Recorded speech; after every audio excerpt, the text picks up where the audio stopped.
Sheryl Sandberg once said that leadership belongs to those who take it, and this sentiment echoes the journey of our next guest on Beyond Her Story, Sapna Jhawer. Sapna is a retail technology leader known for her fusion of innovation, empathy, and resilience. As a technology leader with over 2 decades of experience, she is known for her strategic vision, collaborative leadership style, and commitment to driving positive change. Her passion for equity and storytelling fuels her mission to empower teams, foster innovation, and create a lasting impact on society. Her authentic approach, coupled with her expertise in retail technology, makes her a trusted advisor and thought leader in her field. So let's hear her thoughts in today's conversation.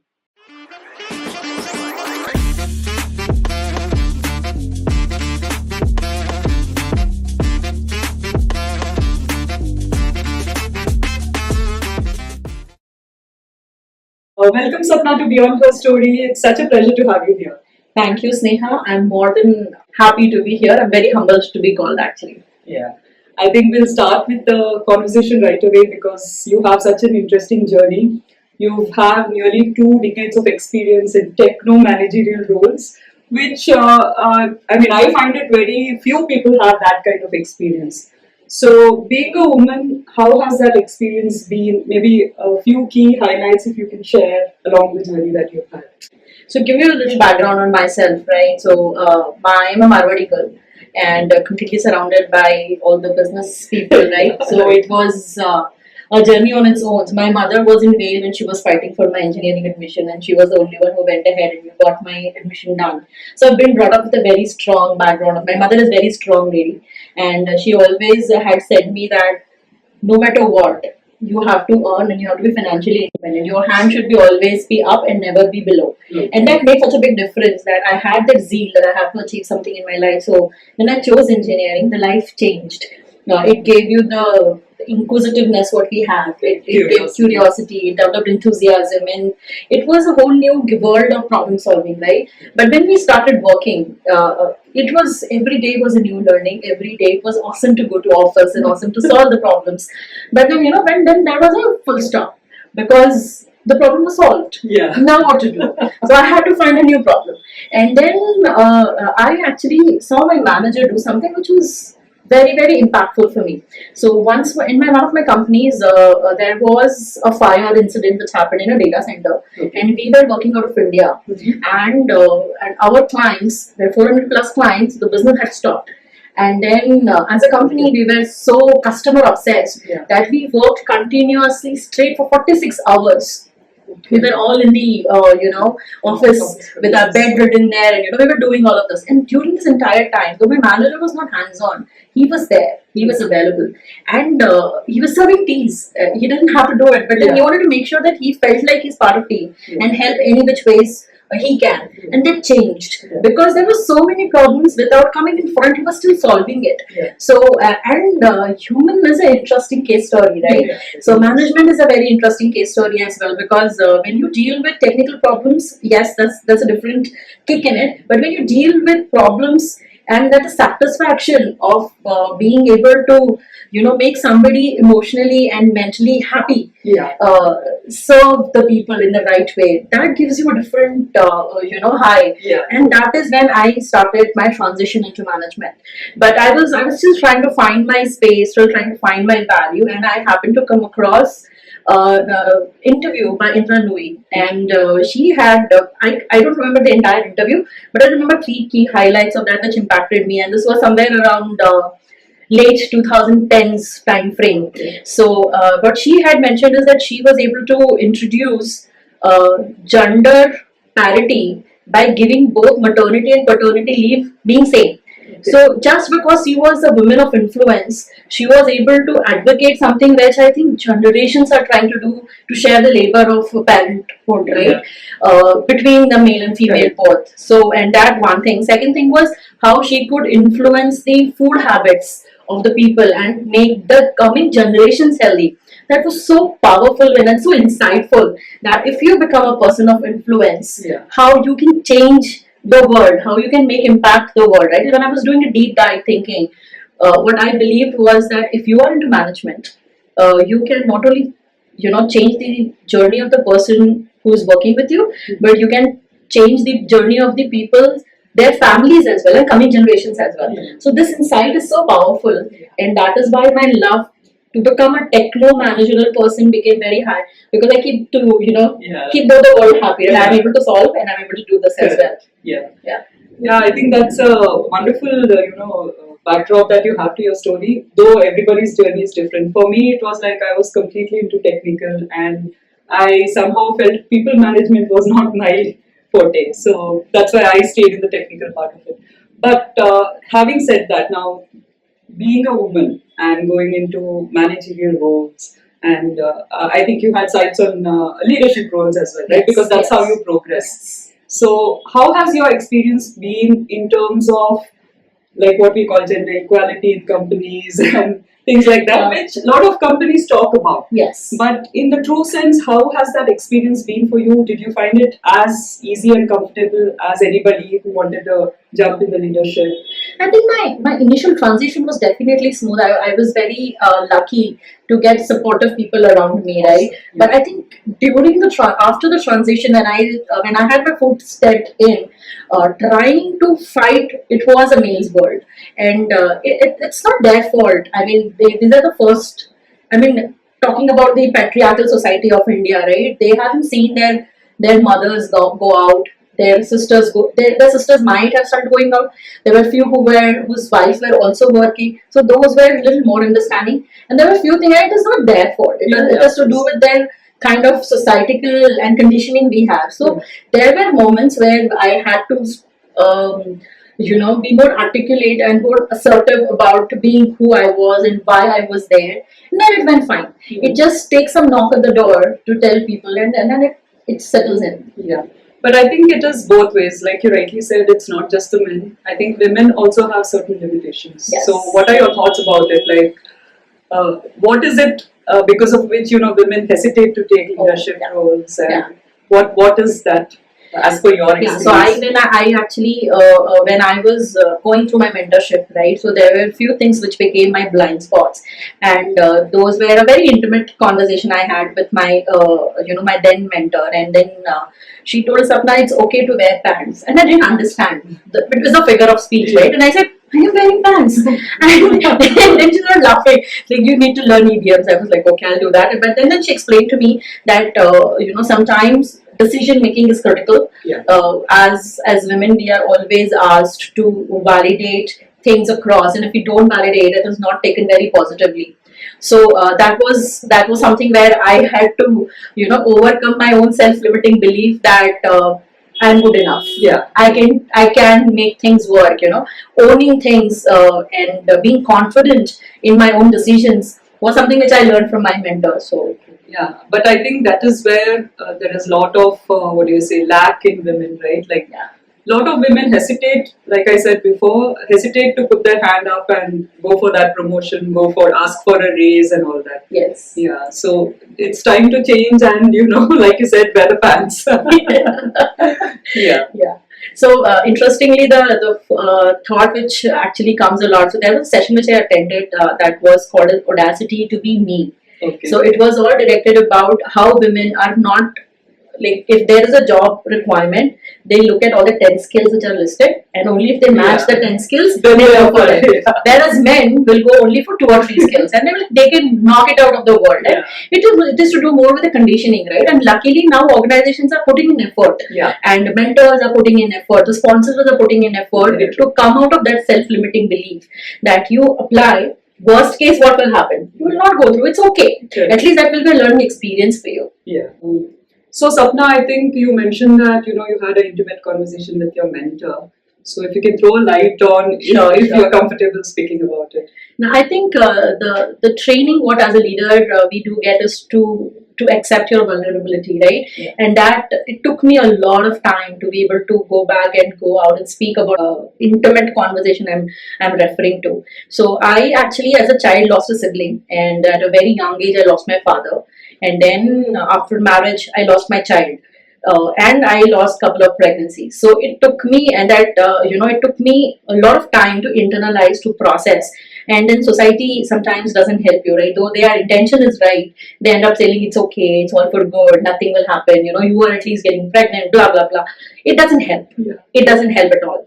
So I think my mentor, I was very lucky enough to have her. So she told me that emotions are emotions, and leadership is all about you being aware, self-aware about your own emotions, you being self-aware about your own reactions and actions in certain situations. Yeah. And then managing the situation, because then once you are aware of yourself and you find strength in yourself is when you'll be able to give the strength to the others. Yeah. And so deep down, when I had lost my pregnancy, I think the guilt of not being able to do such a human thing.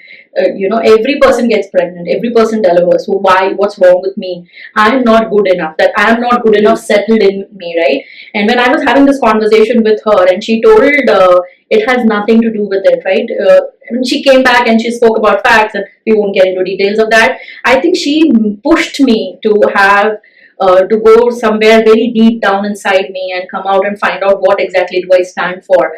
And then is with an insight of changing families and generations, and being able to afford or being able to have that education around yourself was very powerful to me. And then is when I realized that either I can grieve and be powerless, or I can find power and switch it in a way that I'm able to define a purpose and serve the purpose. So yeah, I think that's really brave of you, Sapna. And like you said, I think that mentorship really helped, because otherwise we have seen a lot of women go through such things and, totally, like you said, grieve, which is the right thing at that point of time. Yes. But like you rightly said, I think grieve and be powerless is what you didn't want to do. Yes. So I hope, this actually kind of gives strength to a lot of women out there who are going through tough situations and tough challenges. So thank you for sharing that. No, I believe that sharing my story, even if I'm able to, give strength to one woman the way my mentor did to me, it will be a payback. And I think we have to pay it forward, right? What we get, we have to pay it forward. At least as women, we can stand for each other. Yeah, and absolutely normalize this entire. I think it's still a taboo, right, to talk about pregnancy loss or child loss or show emotions. No, it's okay. I mean, we are women, we are strongly emotional, and it's okay to own that part. Yeah.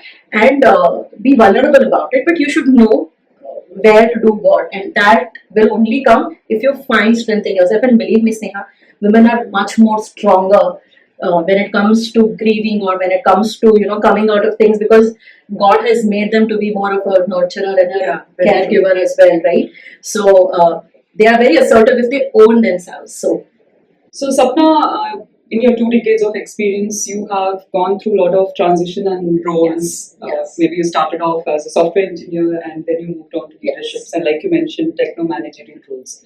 So women who want to aspire to go into leadership roles, and women who want to be entrepreneurs, what are the things that you feel they need to do or should have, or what are the things that they need to be aware of so they can plan this transition easily? And sure, the very first thing is belief.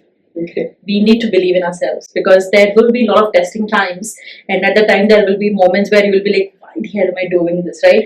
And then at the time you need a reminder, like why actually you started the journey, and that will keep you going. So belief and the vision of what you want to actually create in this world is important. It's extremely important. And then what values you stand for. You have to have that integrity within yourself to be able to do that. And then third thing is, if you want to be on the technical side of it, or even the technical manager, the technology changes every day. True. So you have to be at par at it. Unfortunately or fortunately, if you are a medical professional or an engineering professional, for that matter, even law professional, right? You have to be at par. You have to be updated. So you need to remember, as soon as you choose these kind of fields, there is a portion of your life which is going to be always spent on studies. You need to be studying. So the way you have to take care of yourself, plus you have to take care of your emotions, and you have to take care of your own study. So there has to be dedicated time, at least weekly, 2 to 3 hours for yourself to be able to understand what is happening in the industry, understand what is happening in your area, only then you'll be able to innovate. Yeah. And believe me, stagnatization is not good for any career, Very for good. your brain as well. So the more you study, the more your brain will, your neuroscience will help you to connect, right? Yeah. So conversational intelligence will kick in, your emotional intelligence will kick in, your emotional quotient has to be improved upon, your logical thinking has to be improved upon. There is a fantastic book which I had read called as Slow Thinking and Fast Thinking. That helped me to come up with this particular analysis saying you need to keep on improving in all of this. So now coming to people who are entrepreneurs, so I'm a very calculated risk taker. Okay. So I never had the ability to take the risk or financial freedom to be able to take a risk where I could jump into the entrepreneurship, right? So that means that you need to be having your finances sorted when you want to get into an entrepreneurial journey, because it's not like day one you will make money or day 100 you will make money. It will take time. So you need to get going. So you need to make sure that all of your things which are extremely important for you are sorted, and then you can be on this journey.